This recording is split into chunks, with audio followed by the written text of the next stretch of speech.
even seeing just the past 2 months, we've seen inflation tick up slightly, and not like huge swings upward, but enough that it's, when you see inflation not moving in the correct direction, which is down to that 2% goal, it's never a good thing. I think we're around 2.7% right now. Welcome to Reporter's Notebook. We talk to the Washington Examiner's top journalists about the stories breaking on their beats. I'm Jim Antle, and I'm joined today by economics reporter Zach Halaschak. Zach, as we get ready to move from one administration to another, what's the latest with interest rates? Yeah, so we just got another interest rate cut. It's the third consecutive meeting where the Fed has cut interest rates. You'll remember their September meeting, they finally pivoted to cutting after, I think the last time they cut was during the pandemic in 2020. So it was a big pivot that came in September, and they cut by 0.5 percentage point, which was a bigger than expected cut. And then we had another cut in November, and now we just got the most recent one, another 25 or basis point or quarter percentage point cut. So since September, the Fed has now cut rates by a full percentage point.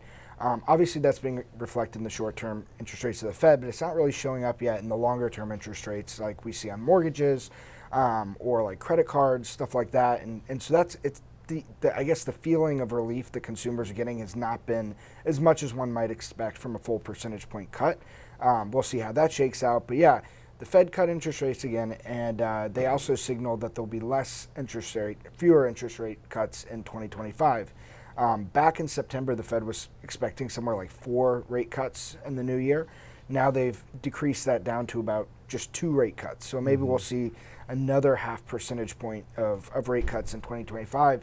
That's not good news for consumers, and the stock market reacted in kind. It actually fell over 1,100 points the day the Fed made those remarks and kind of revealed they don't think they're going to be cutting as much. So investors weren't happy about that, and consumers aren't going to get as much relief as they might have expected. But again, everything could change as new inflation data and numbers keep coming out over the next few months.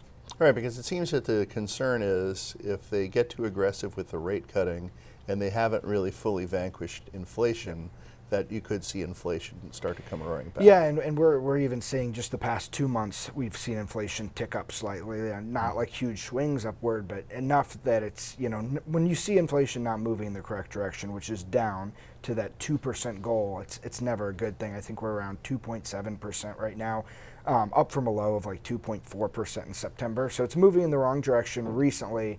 Again, that could just be an aberration, just like a month or two thing, and they could pop back down.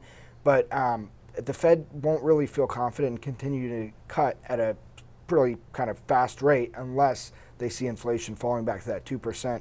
Because even if you look at history back, decades ago when we had the inflation plague, they supposedly started cutting too soon, and then inflation popped back up, and it's like playing a game of whack-a-mole.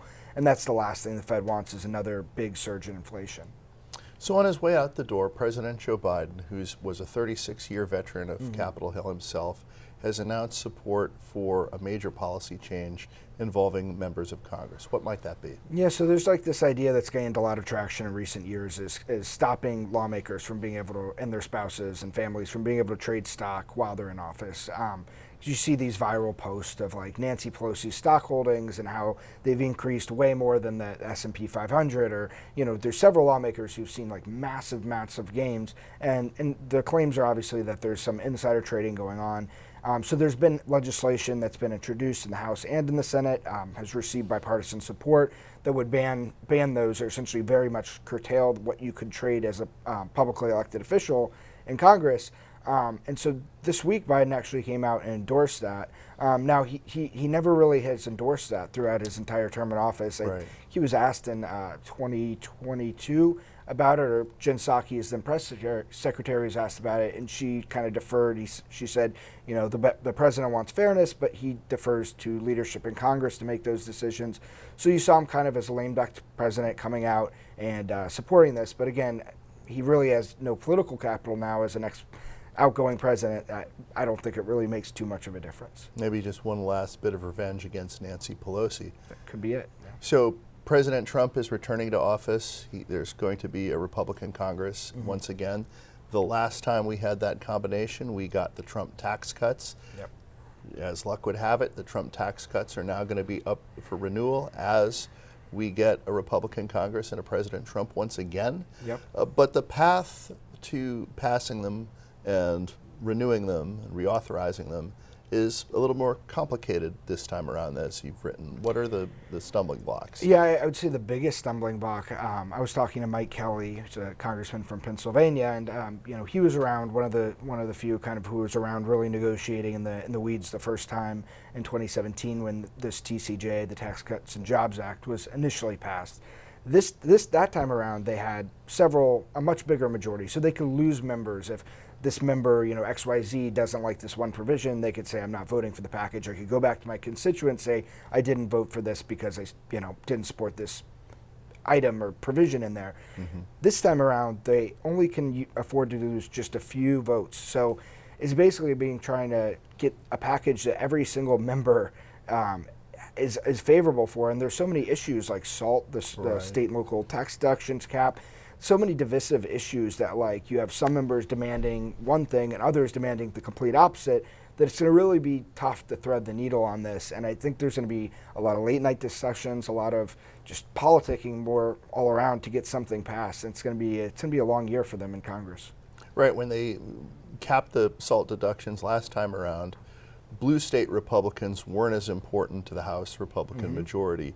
Now they're really important to the House Republican majority. I mean, the faction of them is large enough that if they wanted to vote as a block in unity, they could just tank the bill and demand some sort of relief on the SALT cap in return for their vote on the legislation. So you're going to see these factions that kind of wield outsized power as these debates come up.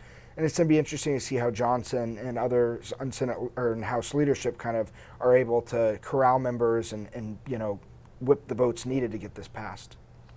Thank you, Zach. You can read Zach and the rest of our policy team's coverage at washingtonexaminer.com.